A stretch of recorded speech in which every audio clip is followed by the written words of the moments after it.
Demons Discuss, Take 67, the one with a welcoming committee.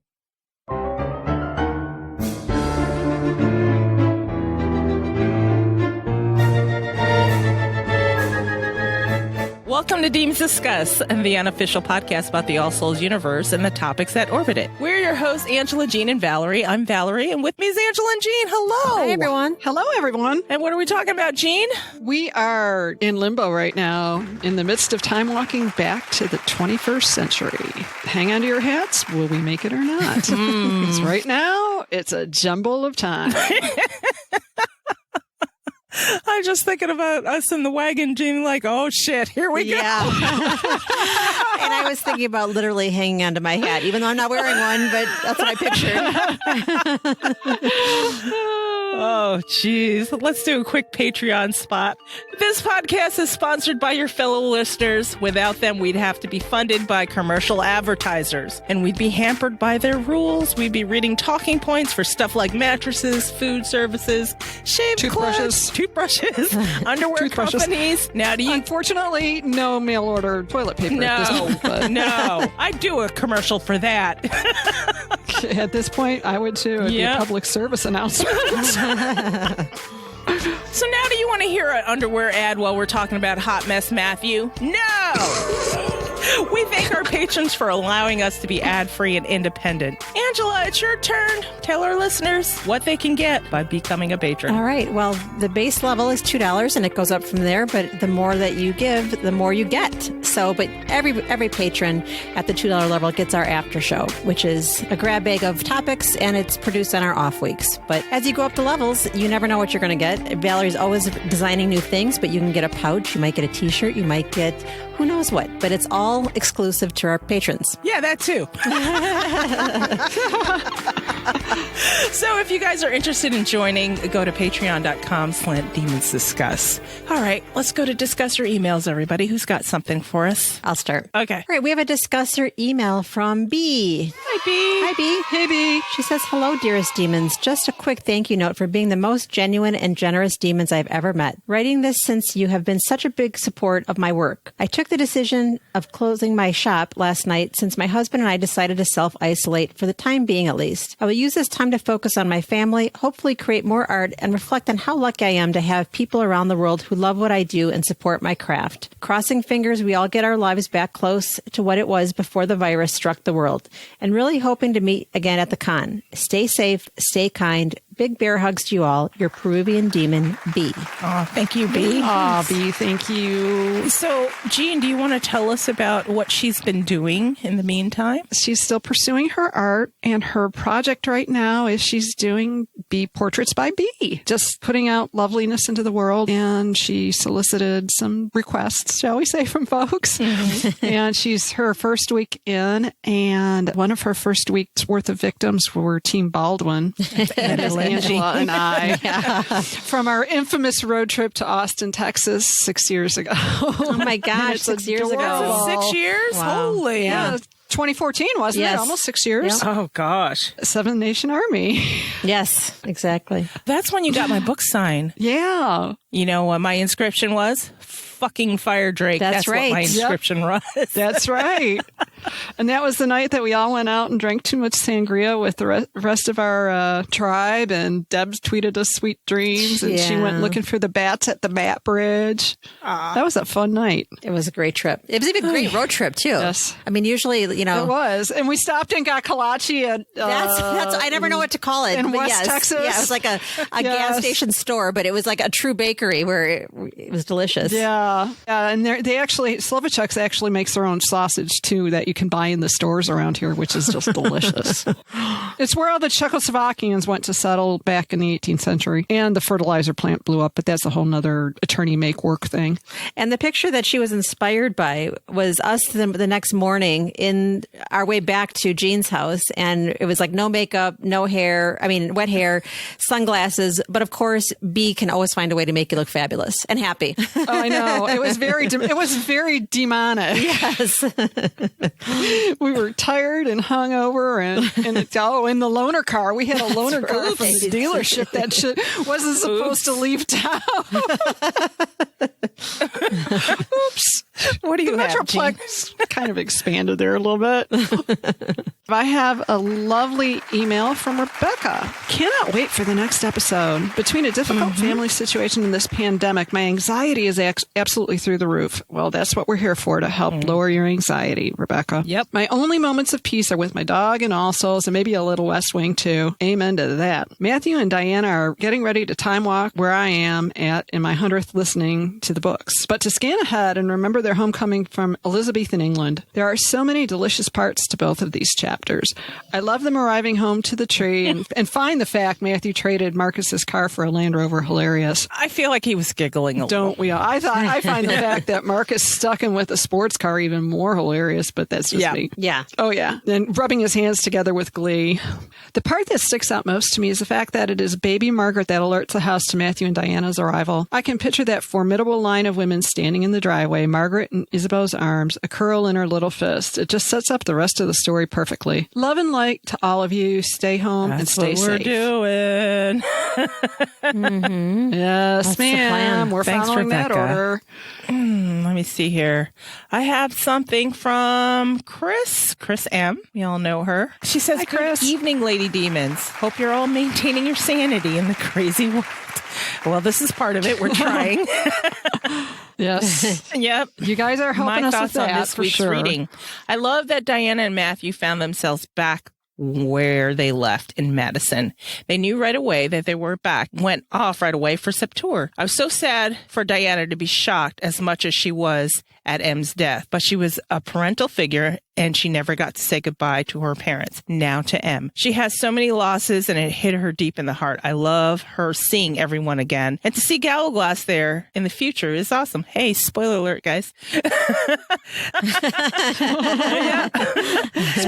was great to have the group back together with their surprises, especially with Diana being pregnant and everything. To go to 1593, the heartbreak that Diana and Matthew's leaving was for Jack. It is bad, and he probably was the most effective. Annie was able to move on, and it sucks that her own family still wasn't able to give her a home, but it's good to see that she had work after Diana and Matthew left. She had a place and was content with her life. She had goals, and I wish she had lived long enough to see them through. Kit's death was a tragedy, and the havoc that the rest of the School of Night lived through were tragic, but brought on by themselves. True. Yeah.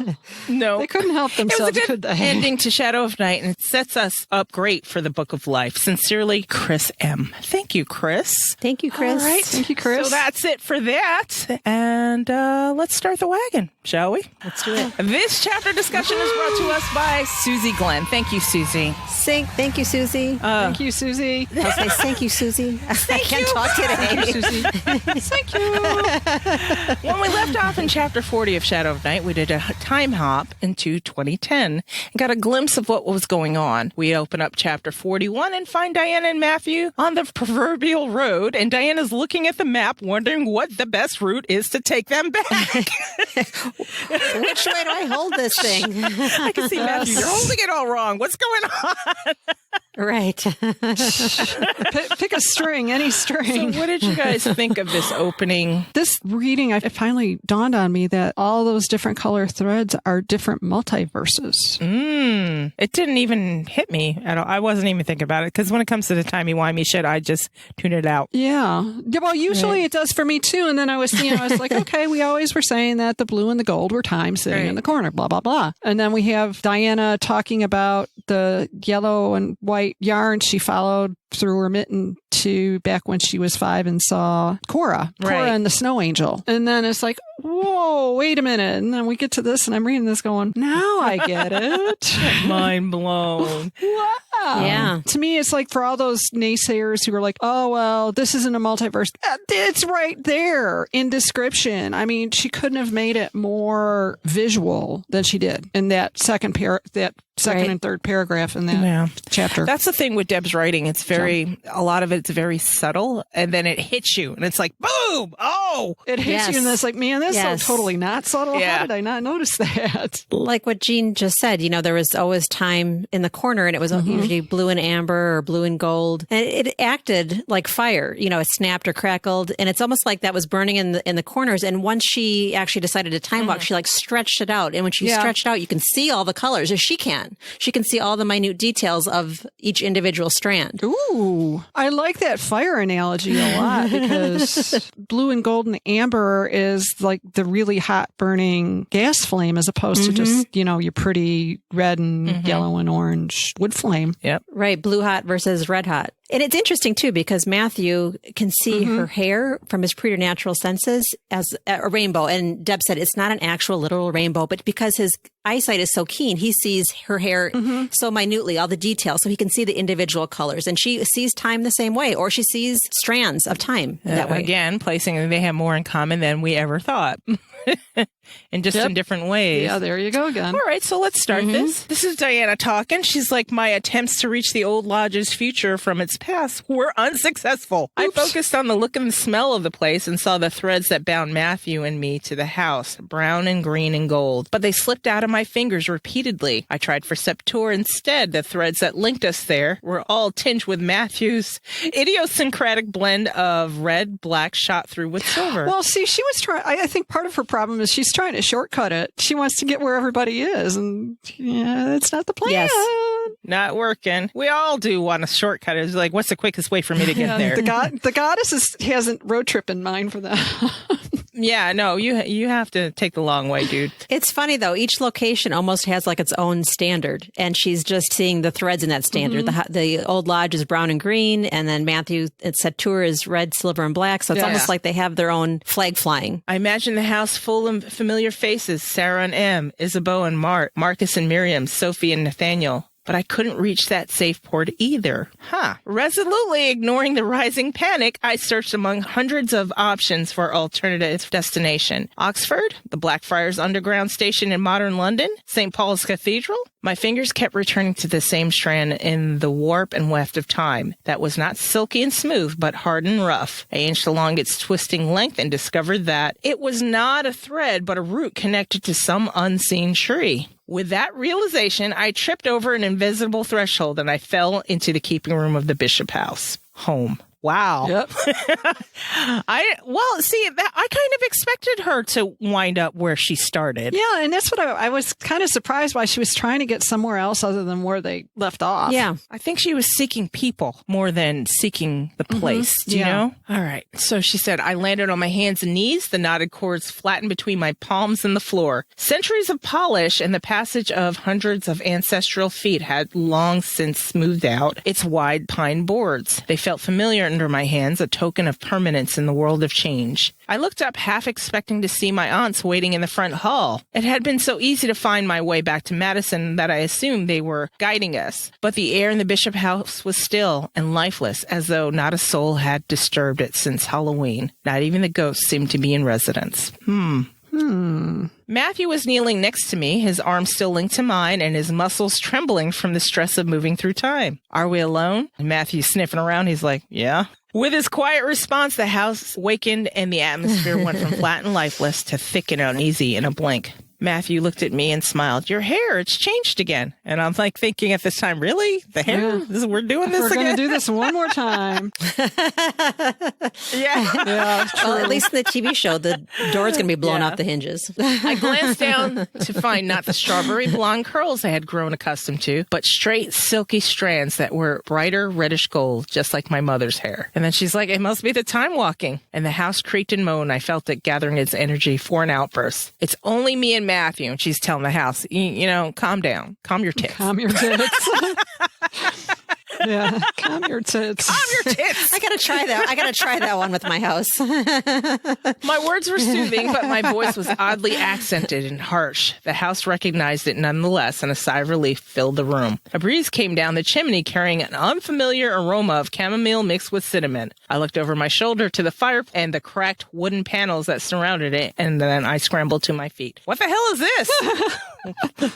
I mean, so that tree had grown in the fireplace. And if we remember from a Discovery of Witches, there was something brewing in there right before we left. So I guess that was the seed to that tree. So that's what happened there. Yes. Interesting, though, the departure from the I want TV the show. blasted tree. I hope they work it back in somehow. That would be weird. That's such a nice little shout out to the Hudson Valley painters, too. So this tree, a black trunk filled the chimney, and its limbs had pushed through the stone and the surrounding wood paneling. It's like the tree from Mary's Olympic. Matthew crouched down by the hearth in his black velvet breeches. Could you imagine falling into modern times with your old shit? Yeah, walk out like that, Matthew. Yeah, well, spoiler alert. Diana keeps insisting on wearing that damn coat. Yeah. Well, her fashion sense has never been the best, but, you know. Well, no. So his finger touched a small lump of silver embedded in the bark. Like mine, his voice sounded out of time and place. This looks like your pilgrim's badge. The outline of Lazarus's coffin was barely recognizable. I joined him, my full black skirt spelling out over the floor. I think it is. And the ampulla had 2 gilded hollows inside to hold holy water. Before I left Oxford, I filled one with my blood and the other with yours. Matthew's eyes met mine. Having our blood so close made me feel as if we would never be separated. Aww. So he was like casting magic on his own there. Definitely. Right. And now he's bringing the science into it. It says it looks as though the ampulla was exposed to heat and partially melted. If the inside of the ampulla was gilded, traces of mercury would have been released along with the blood. So this tree was made with some of the same ingredients as Mary's Arbor Diane. Matthew looked up into the bare branches. So she's talking about the scent of chamomile and cinnamon and intensifying and the tree beginning to bloom, which is weird. I mean, that'd be weird. Yeah. Instead, when it was blooming, it wasn't the usual fruit or flowers. Instead, a key and a single sheet of vellum sprouted from its branches. It's the page from the manuscript, said Matthew, pulling it free. That means the book is still broken and incomplete in the 21st century. Nothing we did in the past altered that fact. I was going to say, nothing we did in the past altered anything, but thankfully she said that fact. So, Yes. Right, that fact. Then the likelihood the Ashmole 782 is safely hidden in the Bodley Library. And Matthew said quietly, this is the key to a car. He snagged it off the branches. And so, you know, Dinah is talking about how she hadn't thought of any form of transportation besides a horse or a boat. Yeah. You know? Matthew says, Marcus and Hamish would have made sure we had a way to get to Septur as planned without calling them for help. They probably have cars waiting all over Europe and America just in case, but they wouldn't have left one visible. Matthew continued. There's no garage. The hop barn. Matthew's hand automatically moved to slide the key in the pocket at his hip. He had pockets in them breeches? Apparently, guys got pockets. I don't know. I don't think the girls got pockets. Oh, no. It does say, but his clothing had no modern conveniences. So there we go. Would they have thought to leave clothes for us, too? And then she's looking down at her outfit. She's like, yeah, I kind of need something. And then Matthew's like, let's find out. They carry the key and the page into the family room and kitchen. Still brown, as if you're Sarah was going to paint while you were gone. Come on. Especially when you told them to leave. Right. Yeah. Good grief. And she's looking at the check wallpaper and ancient refrigerator. And then Matthew's like, still home. And she says, not without Sarah and M, or M and Sarah. Really. In contrast with the overstuffed household that had surrounded us for so many months, our modern family seemed to be fragile and its membership small. Here, there was no Mary Sidney to discuss my troubles with. In the course of a storming evening, neither Susanna or Goody Alsop would drop by the house in the afternoon for a cup of wine to help me perfect my latest spell. I wouldn't have Annie's cheerful assistance to get me out of my corset and skirts. Mop wasn't underfoot. Or Jack. Aww. And if we needed help, there was no Henry Percy to rush to our aid without question or hesitation. I slid my hand around Matthew's waist, needing a reminder of his solid indestructibility. Matthew's sensing what's going through her head. He's like, you'll always miss them, but the pain will fade in time. You'll be okay. Calm down. And then she says, I'm beginning to feel more like a vampire than a witch. Too many goodbyes, too many missing loved ones. And then she looked at the calendar. And it showed the month of November. She pointed it out to Matthew. And she's like, is it possible that no one's been here since last year? Yeah, it's possible, Diana. Come on. It's probable.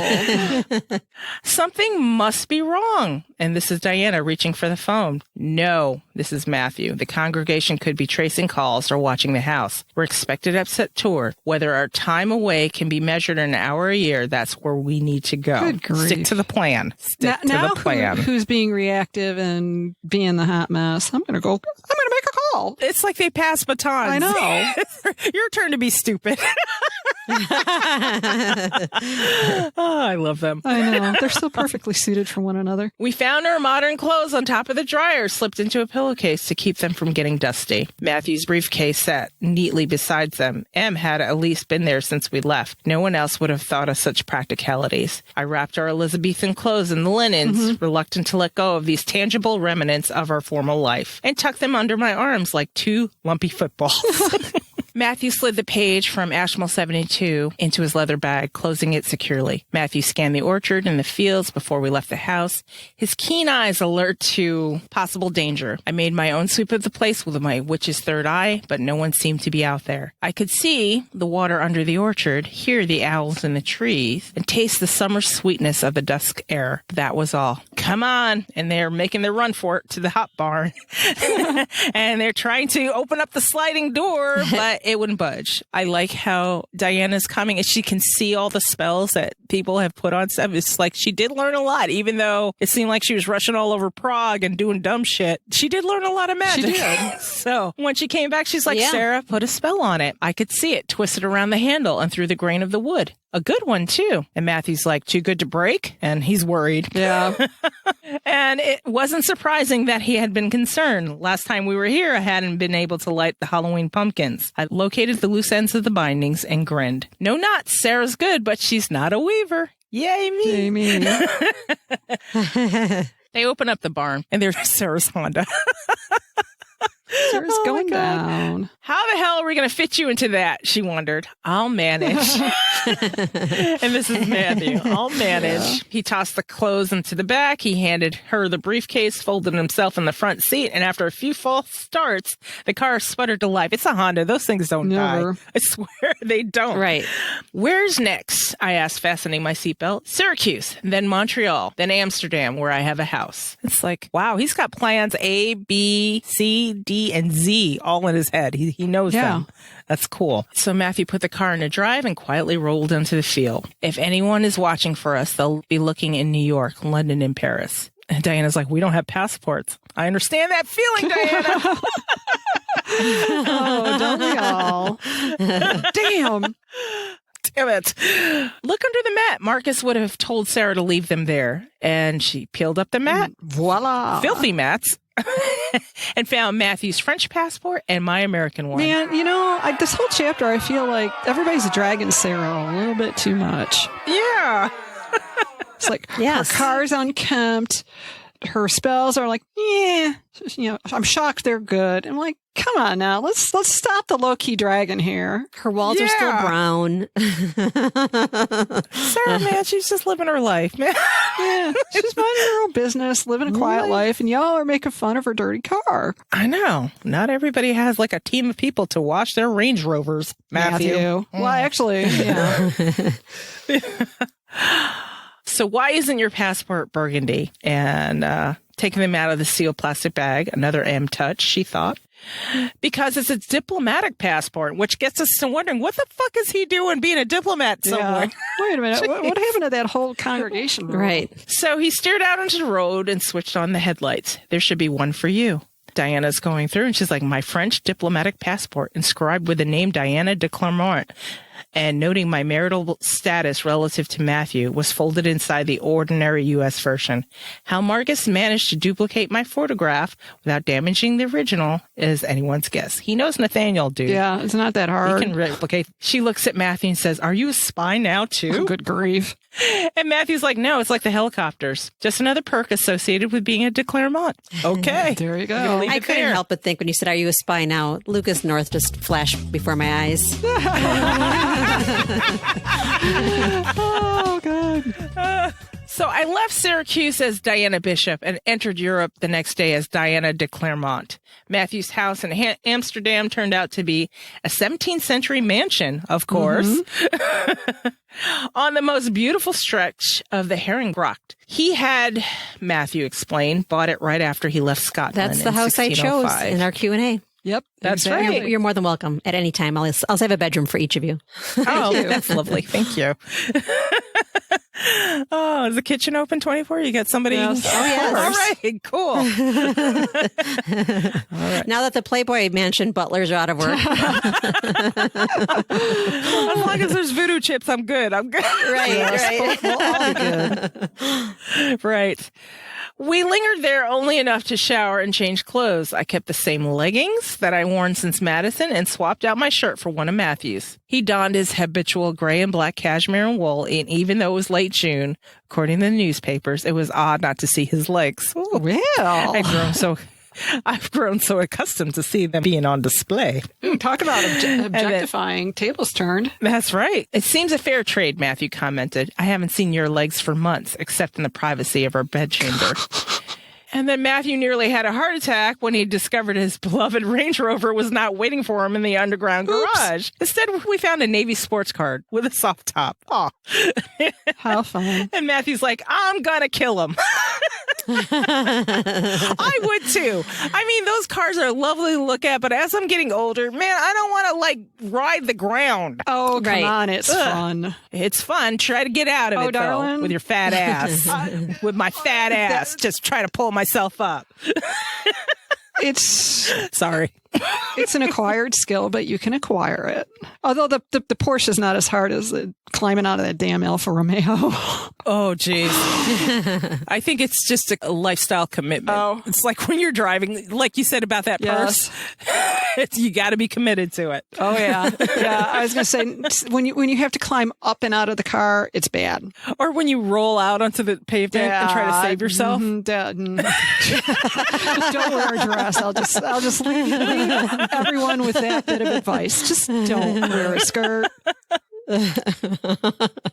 All right. So he used his house key to unlock the metal box bolted to the wall. Inside were another key and a note. Welcome home. No one will expect you to be driving this. It's safe and fast. Hi, Diana. M. So Hey, he was cheeky. thinking no one was expecting him to drive Can you that. just hear If that you were gonna little live- note in Ed's voice, though, too? Now, I could. Yeah. I hope they don't cut that scene. I love that he says hi, just like in Book of Life when he's in the round tower, wherever that is, and he's in the balcony and he's like, hi. Yeah. What is it? I said, looking at the airplane-style dials set into a flashy chrome dashboard. A Spiker Spider. Marcus collects cards named after arachnids. And Matthew activated the car doors, and they scissored up like wings on a jet fighter. He swore, it's the most conspicuous car imaginable. We only made it as far as Belgium before Matthew pulled into a car dealership, handed over the keys to Marcus's car, Bought a new one. and then pulled off the lot in something bigger and far less fun to drive. Can you imagine? By the way, Marcus, I traded in your car. You know, he didn't. He's just like, here, take this, and he probably got screwed on the trade-in. What is wrong with you, Matthew? Yeah, exactly. I took bottom dollar, by the way. Yeah. Good luck getting your car back. Safe in its heavy boxy confines, we entered into France, and some hours later began our slow ascent through the mountains of the Auvergne to Septour. Glimpses of the fortress flickered between the trees, the pinkish gray stone, a dark tower window. I couldn't help drawing comparisons between the castle and its adjacent town now, and how it looked when I last saw it in 1590. This time no smoke hung over it like Saint Lucien in a gray pall. A sound of distant bells made me turn my head, thinking to spot the descendants of the goats I had known coming home for their evening meal. Pierre wouldn't rush out with torches to meet us, though. Chef wasn't in the kitchen decapitating pheasants with a cleaver, as the freshly killed game was efficiently prepared to feed both warm bloods and vampires. There would be no Philippe, therefore no shouts of laughter, shrewd observations on human frailty lifted from the Euphrates? Euphrates. Euripides. Euripides. Euripides. Oh, sorry, Euripides. I thought you were There you talking about Euphrates River, but it's Euripides. No, I just kind of glanced through it. I was like, ugh. Lifted from Euripides, or acute insights into the problems that would face us now that we had returned to the present. How long would it take to stop bracing myself for the rush of motion and bellow of sound that heralded Philippe's arrival into her room? My favorite quote is coming up. hang on. Continue. Okay. Well, I was going to say, I was going to add in one little bit of trivia. The comment about when she talks about the goats coming in, that came from Deb's trip. Oh, very cool. She stayed in a tiny little village in France that inspired Saint Lucian. And when she talked about that trip, she also talked about being able to hear the bells on the goats. Oh, Oh, So- cool. that's cool. Oh, I didn't get that. I didn't get that the bells were the goats' bells. That's cool. So- Very cool. Do they bell the goats? Yeah, I Sure, guess so they you do. can keep track of them. Ah, all right. Here's where we're going to cue the violins for you, Angela. Thank you. My heart hurt as I thought of my father-in-law. This harshly lit, fast-paced modern world had no place for heroes such as he.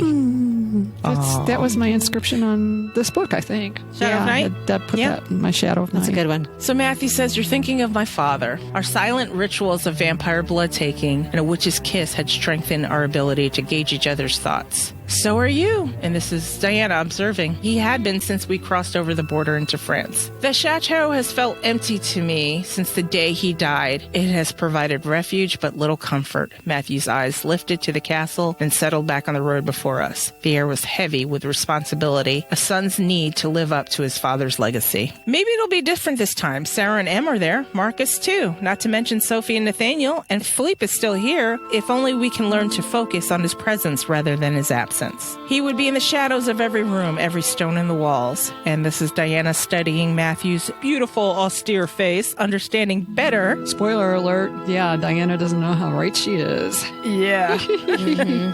Understanding better how experience and pain had shaped it. One hand curved around my belly while the other sought him out to offer the comfort he so desperately needed. His fingers clasped mine, squeezed, and then Matthew released me, and we didn't speak for a time. My fingers soon beat with an impatient tattoo on my thigh in the quiet. However, I was tempted several times to open the car's moonroof and fly to the chateau's front door. Don't you dare! I guess her gears in her brain are loud. Yeah.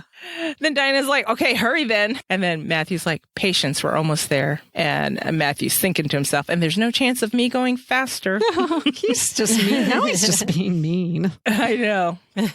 What did Sophie say about Nathaniel's driving when she was pregnant? He drives like an old lady. Imagine how Nathaniel might drive if he actually was an old lady. Centuries old lady like me. That's how I will drive. Finally, Matthew sees himself for who he is. that self recognition. It was just such a momentous occasion. Yeah, for Matthew too. Yeah. Self actualization is achieved. Yes, exactly. That's how I will drive for the rest of my days, so long as you are in the car. He reached for my hand again, bringing it to his So I lips. guess a midlife crisis is out of the question. Yeah, no. Midlife, he's 1,500. Where would that be for him? Right. Both hands on the wheel, the old lady. And then this is Diana joking. Oh my God. Could you imagine every identity he undertook, he had midlife crisis? Well, or he was forced to have one. What a nightmare. What a nightmare. I could imagine not this again. Oh, Okay, Jesus. I'll play the part. Right. Whatever. Parachute pants, really? Yeah. Kidding me? I guess I'm sporting these. Disco, really? What were those pants? Cavariccis that those dudes used to wear. And Zubas. Oh, God. Could you imagine? Oh. No. His would be black and silver. Black and silver zebra. Oh, God. Those parachute pants swishing every time he walks.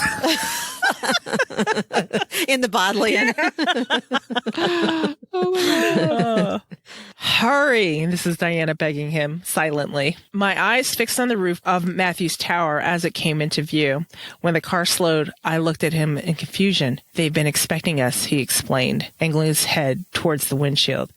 Sophie, Isabeau, and Sarah were waiting motionless in the middle of the road. Demon, vampire, witch, and one more. Isabeau had held a baby in her arms. I could see its rich brown thatch of hair and chubby long legs. One of the baby's hands was wrapped firmly around a strand of the vampire's honeyed locks, while her other hand stretched imperiously in our direction. There was a tiny, undeniable tingle in the baby's eyes focused on me. Sophie Nathaniel's child was a witch, just as she had foretold. Unbuckling the seatbelt, I flung the door open and sped up the road before Matthew can bring the car to a complete stop. Oh, well. So much for that.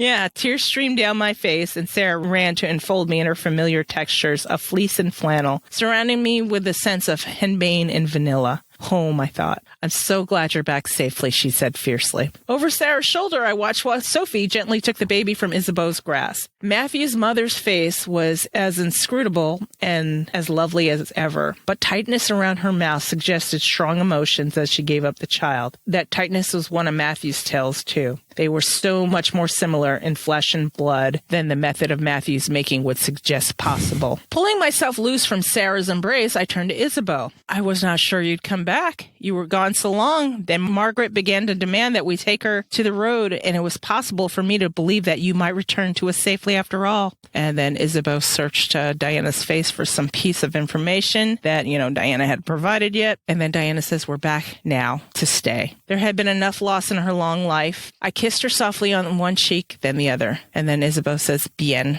It will please us all to have you here, not just Margaret. The baby heard her name and began chanting, dit, dit, dit, dit, while her arms and legs moved like egg beaters in an attempt to get to me. So I guess she knows who Diana is. So. And then Isabeau said, clever girl. And she gave Margaret to Sophie and then a pat on her head. Do you want to hold your goddaughter? Sophie asked. Her smile was wide, though there were tears in her eyes. She looked so much like Susanna. Please, I said, taking the baby into my arms in exchange for a kiss on Sophie's cheek.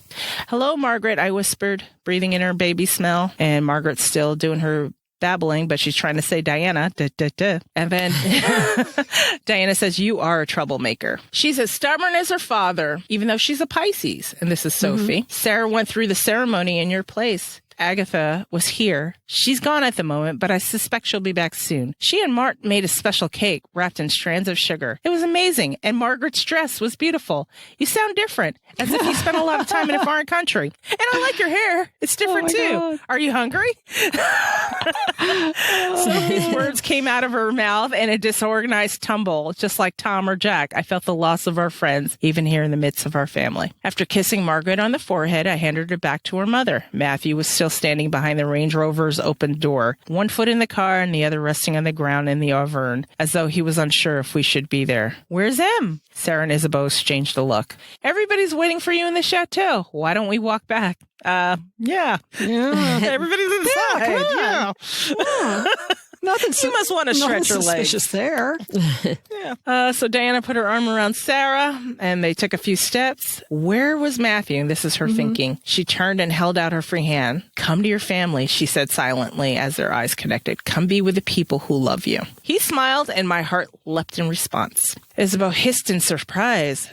A sibilant noise that carried in the summer air more surely than a whisper. Heartbeats. Yours and two more? Her beautiful green eyes darted from my abdomen. Tiny drop welled up and threatened to fall. Aww. Oh, she was crying. Sorry to back this up. Was Matthew apprehensive or trepidatious? Was it just for the reader's sake, so you got separate greetings, or was it because there was a reason Matthew was apprehensive?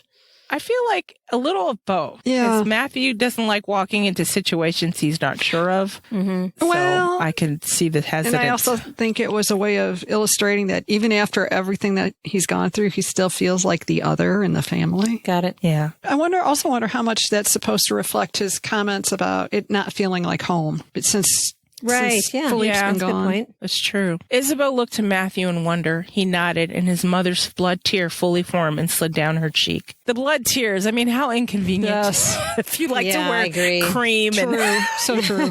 and light colors. It's a bit messy. Twins run in my family, I said by way of explanation. Matthew had detected the second heartbeat in Amsterdam just before we climbed into Marcus's spider. Mine too, Isabel whispered. Then it is true what Sophie had seen in her dreams. You were with child, Matthew's child. Children, she said, watching the blood tears' slow progress. It's a new beginning then, Sarah said, wiping a tear from her own eye. Isabel gave my aunt a bittersweet smile. Philippe had a favorite saying about beginnings, something ancient. What was it, Matthew? Isabeau asked her son. Matthew stepped fully out of the car at last, as if some spell had been holding him back, and its conditions had finally been met. He walked the few steps by my side, then kissed his mother softly on the cheek before reaching out and clasping my hand. Omni fine initium novum, Matthew said, gazing upon the land of his father as though he had at last come home. In every ending, there's a new beginning. So that's that. I know on first read, I'm like, and now what? What next? And then, and then. And then. And we said and then a lot. But luckily for us, chapter 42 is a little bit of an epilogue or prologue or however you want to see this. It's timey-wimey, so it doesn't matter what you call it. That's right. It's an amuse-bouche for the Book of Life. Yeah, there you go. Yes, I like that. Okay, so 30 May, 1593. Annie brought the small statue of Diana to Father Hubbard, just as Master Marlowe had made her promise to do. Her heart tightened to see it in a wearer's palm. The tiny figure always reminded her of Diana Royden. Even now, nearly 2 years after her mistress's sudden departure, Annie missed her. Oh. And Hubbard's like, and he said nothing else? Turning the figurine this way and that, the huntress's arrow caught the light and sparked as though it was about to fly. Nothing, Father. Before he left for Deptford this morning, he bade me to bring this to you. Master Marlowe said you would know what must be done. Hubbard noticed a slip of paper inserted into the slim quiver, rolled up and tucked alongside the goddess's waiting arrows. Give me one of your pins, Annie. Annie removed a pin from her bodice and handed it to him with a mystified look. Hubbard poked the sharp end at the paper, caught it on the point, carefully slid it out. Hubbard read the lines and frowned, and he shook his head. Poor Christopher. He was ever one of God's lost children. Oh, well. Okay, wait a minute. He said this morning when he left. Mm-hmm. Either news traveled super fast or they knew, thanks to the creature powers, that he was dead. I mean, was she just supposed to bring it to Father Hubbard today, or was she supposed to bring it to Father Hubbard if he died? It's almost like Kit knew he was walking into his own death. Yes, right. Right. Either that or suicide by cop. I don't know. Yeah, you know, that kind of thing. Yeah. I don't know. It would be interesting, though, because he was always so fixated on Diana knowing his death. And then it turns out if he did know of his death or felt that this was the day. He didn't need Diana to tell him. Right. That puts a whole new spin on this. To me, at least. Master Marlowe is not coming back, and he smothered a small sigh of relief. She had never liked the playwright, and her regard for him had not recovered after the dreadful events in the tilt yard of Greenwich Palace. Since her mistress and master had departed, leaving no clues to their whereabouts, Marlowe had gone from melancholy to despair to something darker. Some days Annie was sure that the blackness would swallow him whole. She wanted to be sure that it didn't catch her too. No, Annie. God tells me Master Marlowe is gone from this world and on to the next. I pray he finds peace there, for it was denied to him in this life. Hubbard considered the girl for a moment. She had grown into a striking young woman. Maybe she would cure Will Shakespeare of his love for that other man's wife. But you're not to worry. Mistress Royden bade me to treat you like my own. I take care of my children, and you will have a new master. Who, Father? She will have to take whatever position Hubbard offered her. Mistress Royden had been clear on how much money she would require to set herself up as an independent seamstress in Islington. Okay. Islington. Yep. It was going to take time and considerable thrift to gather such a sum. Master Shakespeare, now that you can read and write, you're a woman of value, Annie. You can be of help to him in his work. Hubbard considered the slip of paper in his hand.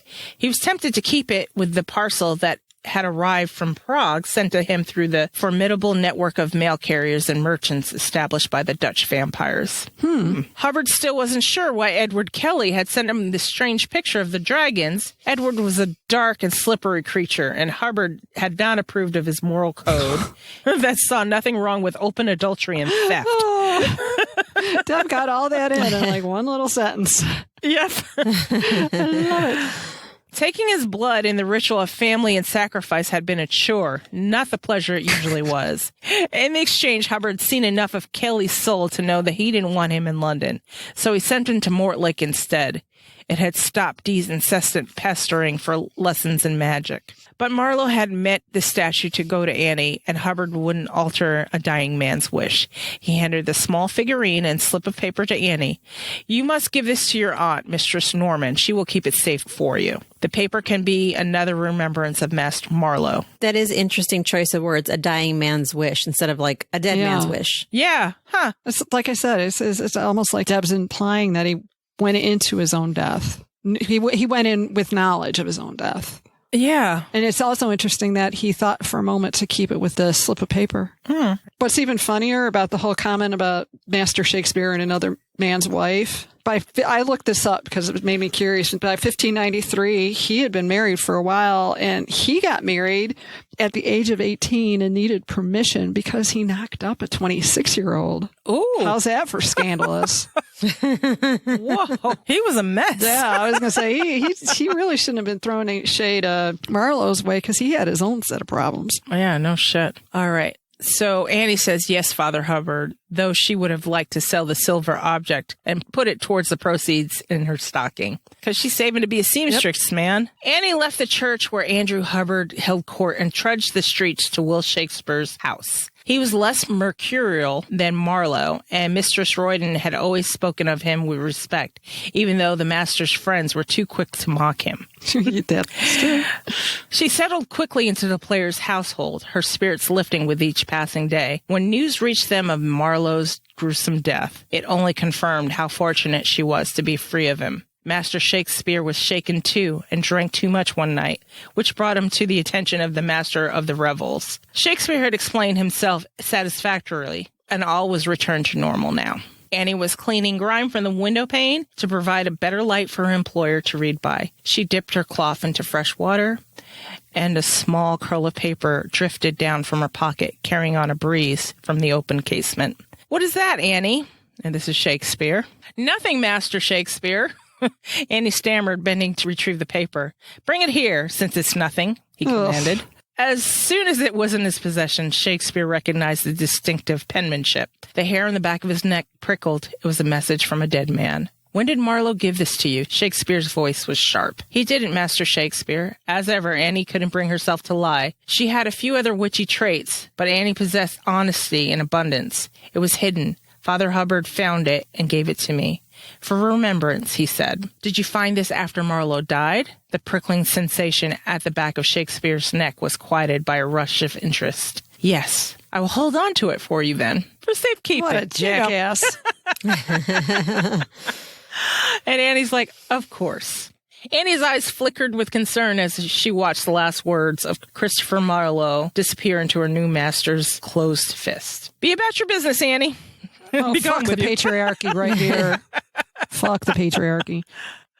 Shakespeare waited until his maid was gone to fetch a few more rags and water. Then he scanned the lines. Black is the badge of true love lost, the hue of demons, and the shadow of night. Shakespeare sighed. Kit's choice of meter never made much sense to him, and his melancholy humor and morbid fascinations were too dark for these sad times. They made audiences uncomfortable, and there was sufficient death in London. He twirled the quill. True love lost, indeed, Shakespeare snorted. He had quite enough of true love, though the paying customers never seemed to tire of it. He struck out the words and replaced them with a single syllable, one that more accurately captured what he felt. Demons. The success of Kit's Faustus still rankled him. Shakespeare had no talent for writing about creatures beyond the limits of nature. He was far better with ordinary, flawed mortals caught in the snares of fate. Sometimes he thought he might have a good ghost story in him. Perhaps a wronged father who haunted his son. Perhaps, Shakespeare shuddered. His own father would make a terrifying specter should the Lord tire of his company after John Shakespeare's final accounts were settled. He struck out that offending word and chose a different one. Shadow of night. It was limp, predicting ending to the verses, the kind that George Chapman would fall upon for lack of something more original. God, he's just full of bitterness. For somebody who's accusing Kit of being awful, he's pretty fucking bitter himself. I know. But isn't that true with enemies? Yeah. And he's barbing each one back. Yeah. But what would better serve the purpose? He obliterated another word and wrote scowl of night above it. Scowl of Night. That wasn't quite right either. He crossed the line out and wrote Sleeve. That was just as bad. Shakespeare wondered idly about the fate of Marlowe and his friends, all of them as insubstantial as shadows now. Henry Percy was enjoying a rare period of royal benevolence and was forever at court. Raleigh had married in secret and fallen from the Queen's favor. He was now rusticated to Dorset, where the Queen hoped he would be forgotten. Harriet was in seclusion somewhere, no doubt bent over a mathematical puzzle or staring into the heavens, like a moonstruck Robin Goodfellow. Rumor had it that Chapman was on some mission for Cecil in the Low Countries and penning long poems about witches. And Marlowe was recently murdered in Deptford, though there was talk that it had been an assassination. Perhaps that strange Welshman would know more about it, for he had been at the tavern with Marlowe. Ah, my Davy Gam. Royden, who was the only truly powerful man Shakespeare had ever met, and his mysterious wife had both utterly vanished in the summer of 1591 and had not been seen since. The only one of Marlowe's circle that Shakespeare still heard from regularly was the big Scot named Gallowglass, who was more princely than a servant ought to be, and told such wonderful tales of fairies and sprites. It was thanks to Gallowglass's steady employment that Shakespeare had a roof over his head. Gallowglass always seemed to have a job that required Shakespeare's talents as a forger. He paid well, too, especially when he wanted Shakespeare to imitate Royden's hand in the margins of some book or pen or letter with his signature.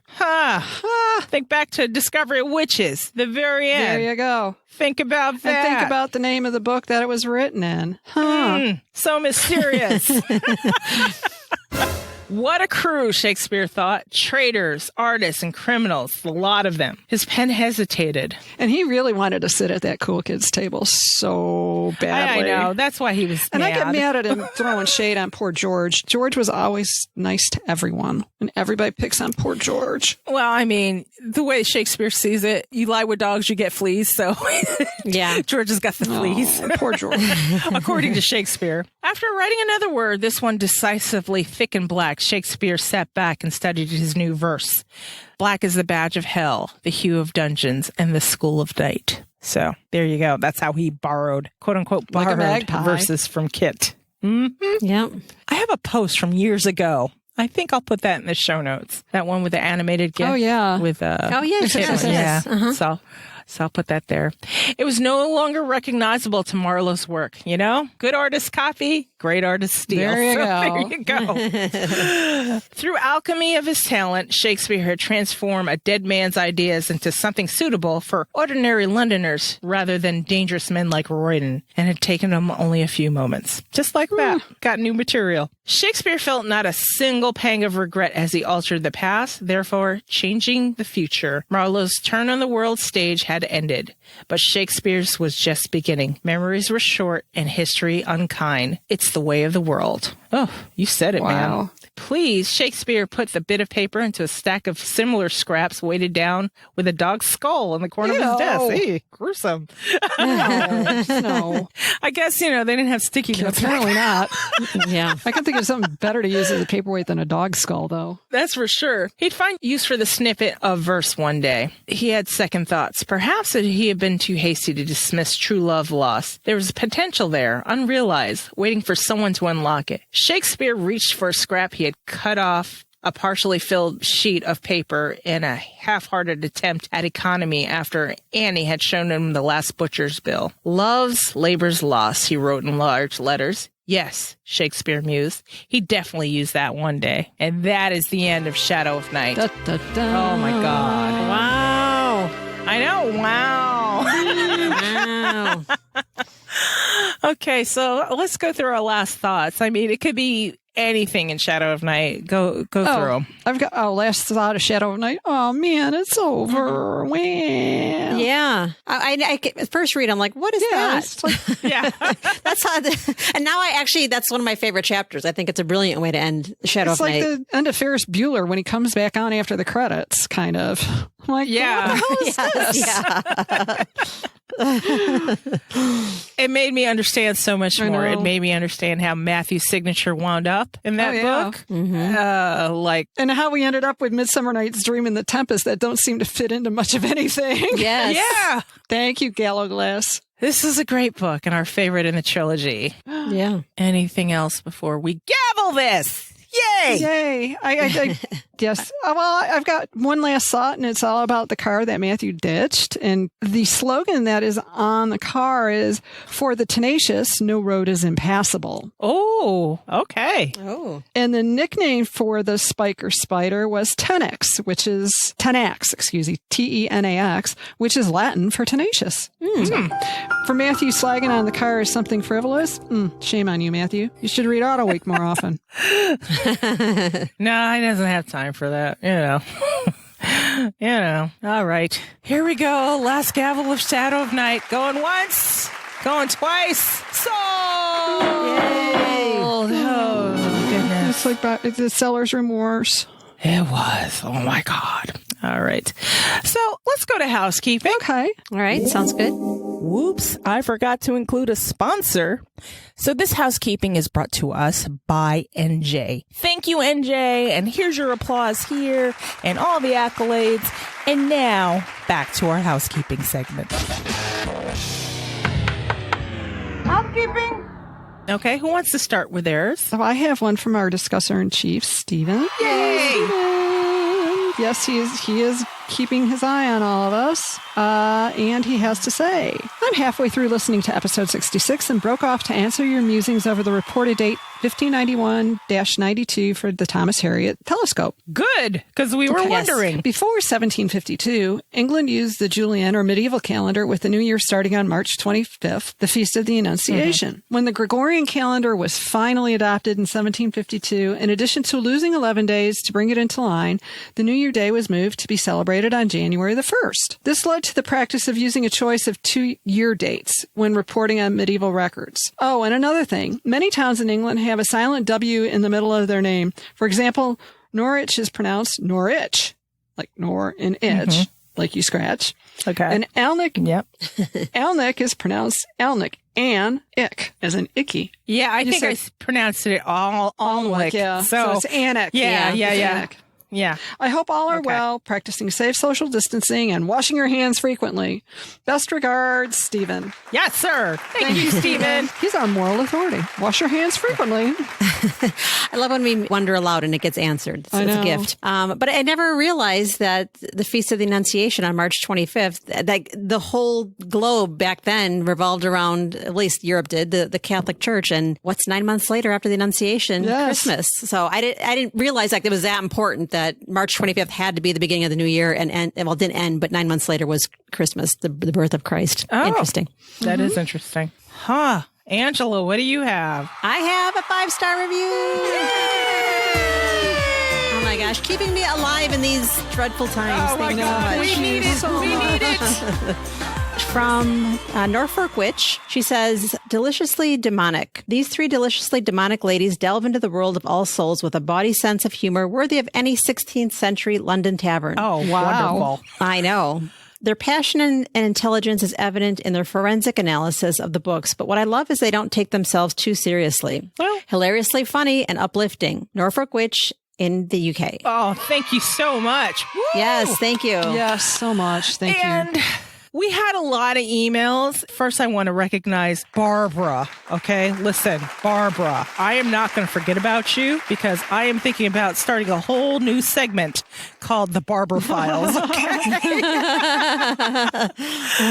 I went to your email. I passed over it because you sent several, but we will catch them and they will have their own segment, okay? Because the Barber Files are important and she hits a lot of things that maybe listeners have questions about and we can answer them. So that's cool. But I did go for this email and this is from Olivia. Just have patience. This is a long email. I truncated it some, but I feel it's worth it to go through this because this helped us a lot to figure out, wait a minute. she vocalized what we were wondering out loud. Yeah. As far as how it's helped her through reading these books. So we're just going to start. From Olivia. Dear Angela, Jean, and Valerie, I'm probably going to be hung, drawn, and quartered for some of the comments that follow, but I hope my reading of your sensibilities from the podcast will go some way towards mitigating my crimes. FYI, anyone who references the Dead Parrot sketch and thinks Steve Jobs is a creative genius is on my wavelength. Well, there you go. You found your people. Oh, yeah, you did. Apologies for the length of this, but we're all under lockdown, so you have permission to use bits, all of it, or just put it straight into the trash. Well, we didn't Not do at that, all. obviously. It is widely reported in the fandom and in the books that demons have no magic. If you keep reading to the end, I will give you a good reason to dispute this claim. And she wrote a review, and I didn't include the whole review, but I did truncate it and choose this section. The excerpt is here. Okay. So she says in her blog post that she had written prior, my problem is that I found the two main characters so unattractive that I couldn't engage with the love story. Matthew Claremont is so arrogant to the point of unpleasantness, and Diana Bishop is flaky and irritating, and I struggled to buy into her intelligence. Hello, she's speaking to me because this was me. Yeah, on the Diana portion of the observation, Yeah. I have to say that was my big problem too. Right. Well, I don't have to like all the characters in a book. I do need to find something to like in the main protagonist, and they don't get any better as the book progressed. It may have something to do with the first person narrative. Here, it just renders the story one-dimensional. And as I didn't like the character of Diana, very dull to the point where I struggled to keep going. Vampire yoga? What the hell is that all about? This was me! Oh my God. Okay, so she continues to explain herself. She loved the TV show, by the way, and the TV show pushed her to read the books. And then she got to the books and she's like, what the fuck is this shit? So anyway, back to your podcast. I started with your reviews of the TV show. They had me howling with laughter. I carried it on and now working my way through your Sun episodes. You bring passion and intelligence to each chapter read, but while you forensically dissect the material, you don't take yourselves too seriously, and you have shattered my preconceived notion of a fantasy fan. Fabulous and addictive. So I'm thinking that was her that wrote that review. When I get to the section on how Diana was having to get to use Matthew's beard, I literally collapsed onto the sofa. Yeah, Diana was having to get used to Matthew's beard. I literally collapsed onto the sofa to the amusement of my two cats. So, yeah, get back to that chapter and listen to it if you're wondering what she's talking about. This is when Matthew came back with a beard and Diana had to get used to it. And, of course, we collectively lost our shit. As we did, as one does. Yeah. So the magic. As you would have gleaned from my review above, I was not attracted to the books. I enjoyed Shadow of Night more. I love the Elizabethan period. And there seemed to be a lot of interesting characters, well written. The Book of Life loved the science and the final showdown with Benjamin, but Diana just became too big for her boots, with everyone running around after her. Her billionaire husband, her house in Mayfair, private plane, etc. It started to feel like Judith Krantz. I love that book. line. Oh, And if anyone, you have to be of a certain age to, understand that Judith Krantz. understand But Judith it's Krantz. the perfect. Yeah. It's the perfect analogy. Trust me. Exactly. Okay, but she has but, and this is a big but. But listening to your show, you have opened up the books for me. You have given me permission to not like Matthew and Diana when they're being irritating / entitled while identifying parts of the story / love story that I missed on what I thought was my first and only read. Seeing these books through your eyes, I'm going to go back and read them again once I finish Hilary Mantel's hefty tome on Thomas Cromwell. We'll put that on the book recommend then. She seems to be our person. We can put that on the book recommend. Is that Wolf Hall? The Thomas Cromwell? Hilary Mantel? Yeah. Yeah, Wolf Hall. Mm-hmm. Yep. And then she says, I will probably end up being a fan. You know what, Olivia? I guarantee you will become a fan. I guarantee you. Just, take it for what it is. Make it to Hamish and really read that chapter. This is my recommendation to you. really read Yes. that chapter. Slog through the stickiness. It's worth it. It's worth it. And let me cut through her text and add her final point. And here she goes. Matthew de Clermont is supposed to be a bloodthirsty vampire assassin. However, during the course of the books, and I think this is right, he racks up 1 kill, Gillian, and 2 merciful dispatches, Champier, and the witch being tortured in Sun. In the TV series, he doesn't actually kill Gillian. This is It's so true. true. Diana kills Juliet, Champier, Knox, and Benjamin. So who's the killer now, Yep. right? Just saying. With love, Olivia G. Thank you, Olivia. That's And- a great email. Yeah, thank you. Yeah, it's great. Oh, look. No. Let me just make sure. That is her. Okay. Okay, Yep. one of the same. Yep, that is her. Thank you, Olivia, for the review. Thank you for this email. And I'm going to say this because, was it last week we were recording? We were wondering why we were having, I don't know, when you second guess yourself and what is it, imposter Yes. syndrome? When you second guess yourself. And Yeah. I was having a moment of that. And I was like, why us though? Why are people gravitating towards what we say? We're just ridiculous sometimes and stupid. But she said exactly what I needed to hear. You give me permission to not like Matthew and Diana when they're being irritated and entitled. Yes. And I think that's true for any book too. Oh, You don't have to like any them. fandom. It's Any fandom. You don't have to Yeah. like everybody, and you can be in love with the rage that they inspire in your soul. I mean, there's nothing Right. wrong with that. right. I feel like if a character brings you passion, regardless if it's, I love to hate read Matthew Yeah. sometimes. It's like, Matthew, you dummy. My God. Oh, there's nothing like a good grudge read. Right. Like, okay, so for me, I love Friends, Mm-hmm. right? I cannot stand Monica or Ross. I hate those two. I hate them. But I love them. But I hate Yes. them. I mean, these are not people I would hang around. Ross to me just, what? Oh yeah, Ross is so whiny. He makes me grimace. It's too much. But, hey, that's It's it. kind of like, well, since you haven't actually watched most of Mad Men, it's kind of like Peter on Mad Men. Everybody you love Really? to watch him and hate him. Pete Campbell, he's the worst. That's what keeps you Yeah. coming back, man. Sometimes you need that. And then sometimes you need the opportunity to examine yourself and be like, okay, why do I hate this person so much? What's going on? Everybody's in love with Yeah. him and I Oh, can't yeah. stand him. What's going Well, on? I love him, then and and everybody can't stand him. That'd be Baldwin. I'm like, okay. yeah. So you have to just kind of look at it. Again, thank you, Olivia. Yes. That was good. All right. On to Save It for the Show. You guys ready? Yep. Yeah, I'm ready. All right. Save It for the Show this time is brought to us by Michelle Parikh. I hope I pronounced that right, Michelle. If not, write me a letter. Tell me how to Speak pronounce pipe it it. out. But Speak pipe it. there you go. That Speak pipe. speak pipe that bitch. Yeah. Anyways, brought to us by Michelle Yes. P. Thank you, Michelle.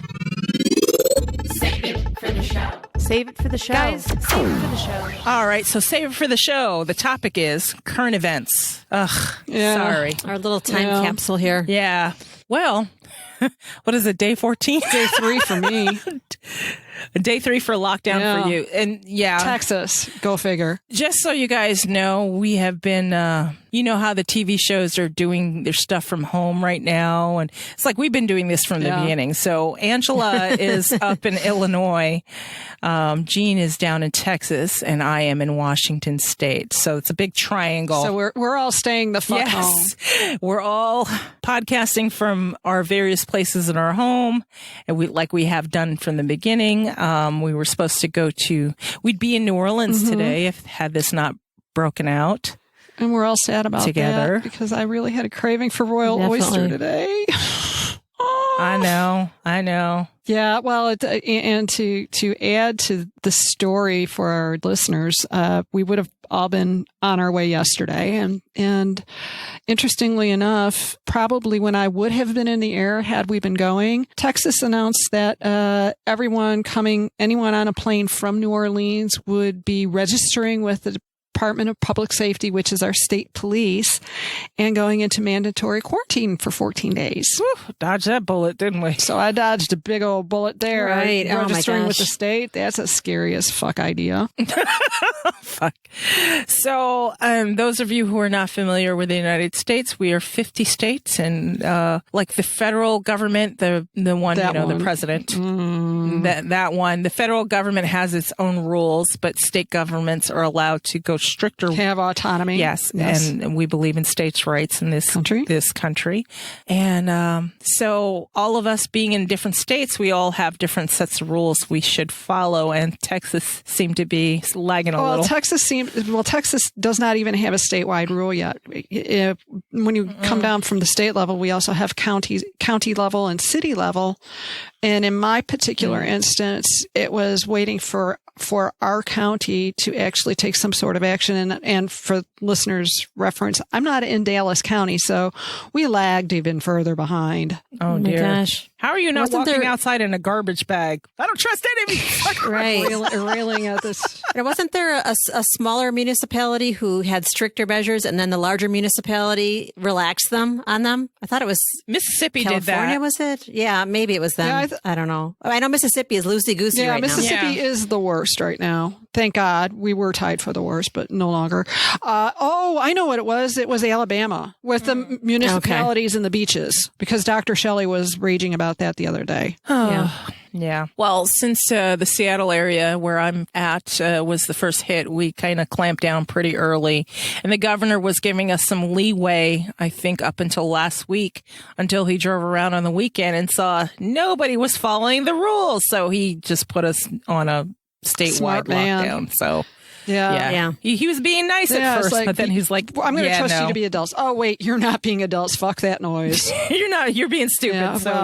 Yeah, Talk about stupid. This is anecdotal, but from somebody I know in Oklahoma, they were on their social distancing walk around the neighborhood with the dog and observed one of their neighbors setting up for a garage sale. But then again, it's my Oklahoma. There you have it.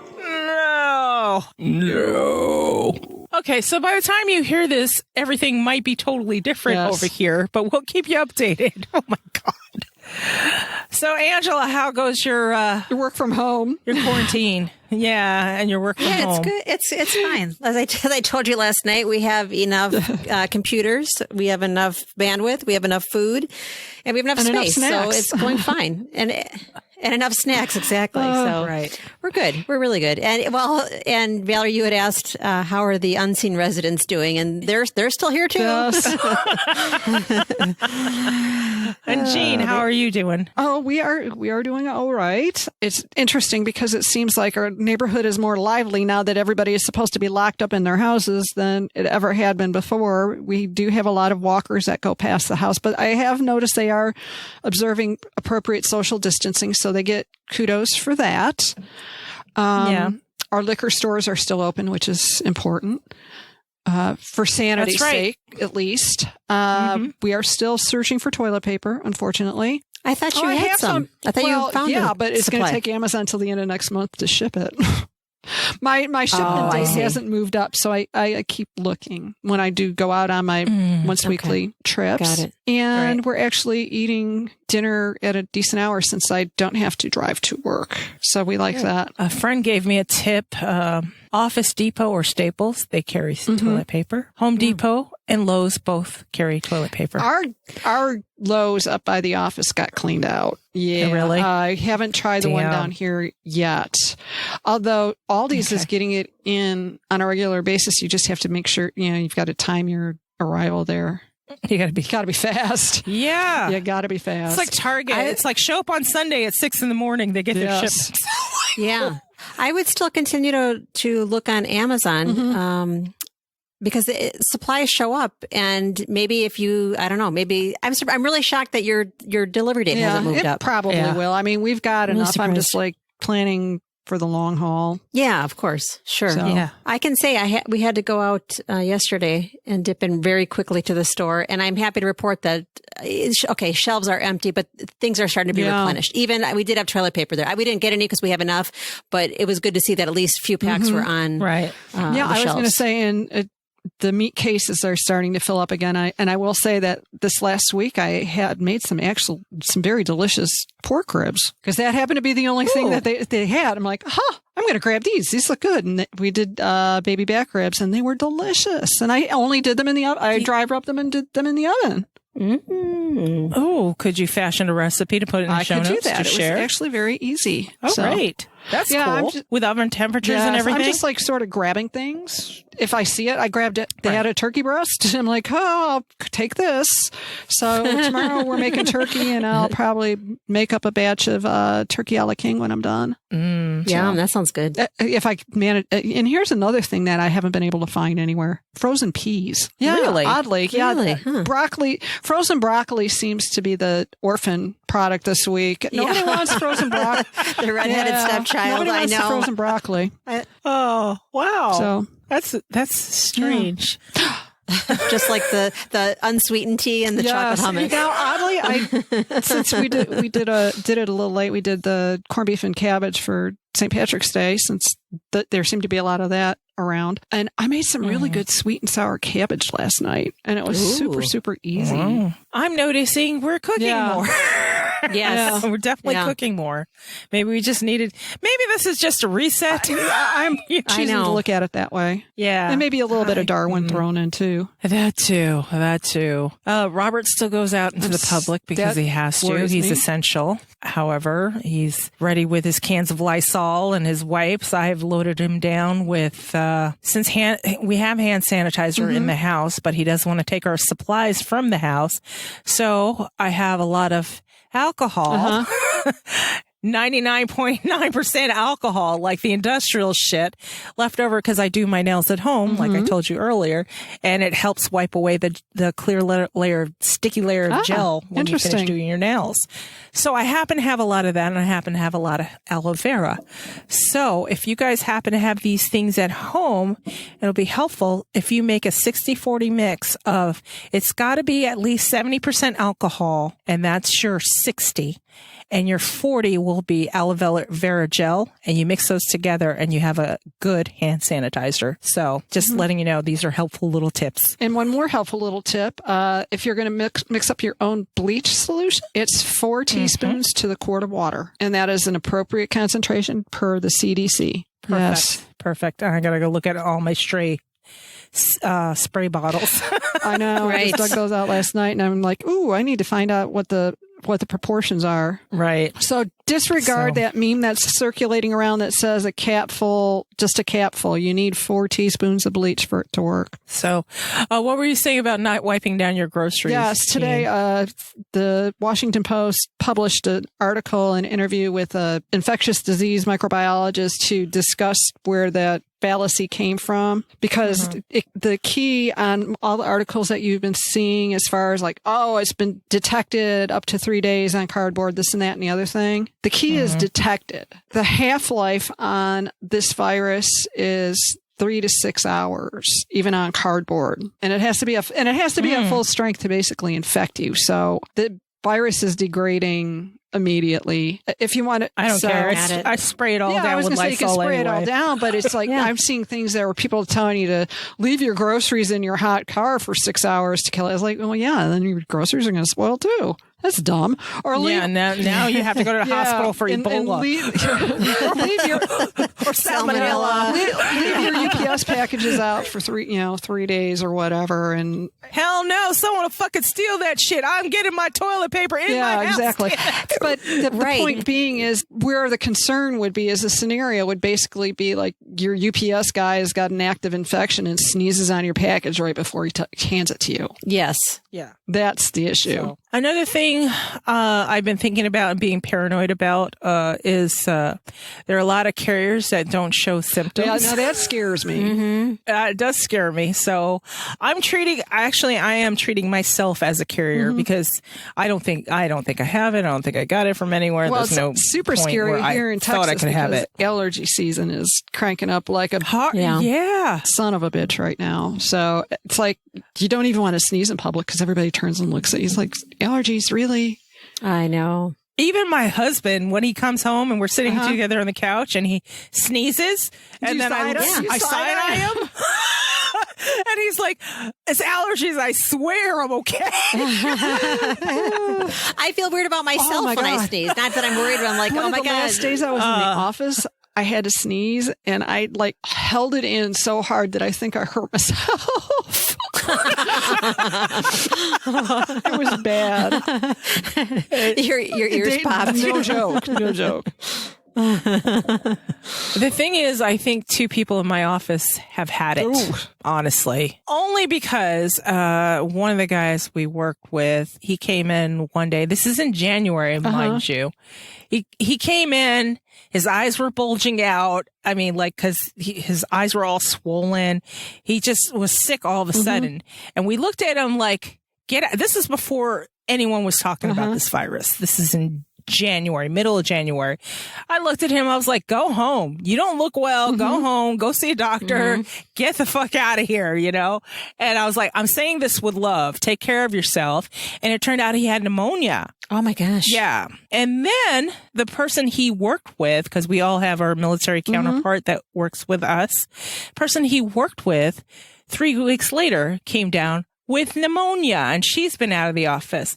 Now, the thing is, on base, they're not testing. And that's where she went. And she's like, you know, I probably had it. She even said this. She's like, I probably had it because this is a young girl. She's 22 years old. Your She's young like, one? yeah. And she couldn't even walk from one end to the other room without being out of breath. So Wow. Yeah, it sounds. sounds just like it. So, Yeah. you know, and my boss is like, okay, if you've been sick, stay the fuck home. All of you stay the Right. fuck home. It's like we have our operations, but it's important to know. So have I been exposed? Probably. But I'm paranoid anyway, you know, because when I get sick, it takes me down. I go quick. I mean, every time I've gone to All Souls Con, I've gotten some version of something because I'm normally not exposed to that many people that quick, and I go down. So I'm really paranoid about that. I don't know. It's weird, and I feel like there's a lot more cases. And this is not to scare you, audience. You're probably already scared. This is just so, I don't know, so you can realize that this is serious.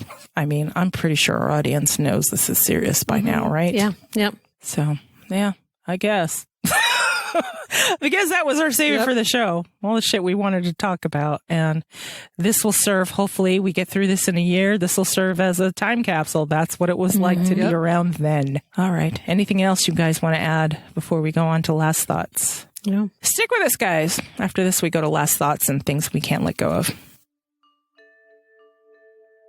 This podcast is available on Apple Podcasts, Google Podcasts, Spotify, and wherever you like to listen to your podcasts. You can contact us, send us your thoughts, email us at demonsdiscuss@gmail.com, leave us a voicemail at 360-519-7836. By the way, your carrier rates apply here. Or leave one for free on SpeakPipe, speakpipe.com/demonsdiscuss. Now, if you can't remember any of that, go to go.demonsdiscuss.com/contact, and all that information will be there. You can also become a discusser there, fill out the form, and bam, you're a discusser. And the link to join our Facebook group is there too.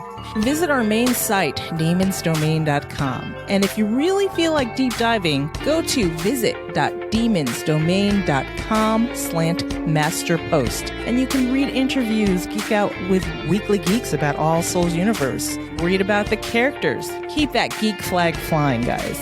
Do you like what we do? Help us fund what we do. Go to patreon.com/demonsdiscuss. Make sure you follow us on social media. We are on Twitter, Facebook, and Instagram, all at Demons Discuss. If you're liking what you're hearing and you want to tell the world about it, leave us a 5-star review on Apple Podcasts. We love them. We read them. It's wonderful. Also, it keeps Angela alive, and we need her around, okay? Keep Angela alive! The All Souls family had their first loss to COVID-19 over the weekend. Sophia Miles' father died thanks to complications. She had been able to at least visit him through the glass while he was in hospital. And of course, she couldn't escape without some troll jumping on her Twitter and saying something stupid. Yeah. Right. So Yeah. there's that. Yeah. Don't be that troll ever. No. I mean, you can think all the happy thoughts. This is no big deal. It's taking people Yes. down. And not just the older people, young people have underlying things too that could be a chink in their armor, and this virus can find it. So please be safe out there. Please take care of yourselves. Take care of everybody around you by staying away. Yes. Away, right. Yeah, away. It's easy for us to say because we do have the privilege of staying home, all of us, and without, much financial distress. But I do feel for people that are either like my husband, he does have to go out there because he's part of the supply line. So if you run a post office, you got to keep your office going. Those people that lose jobs, it seems all doom and gloom right now. So. So I feel for you. Hang in there. Hopefully we all get through this fine. And that's it. Well, We'll be good. all right, guys. Be safe. Demon kiss. Mwah. We'll talk to you soon.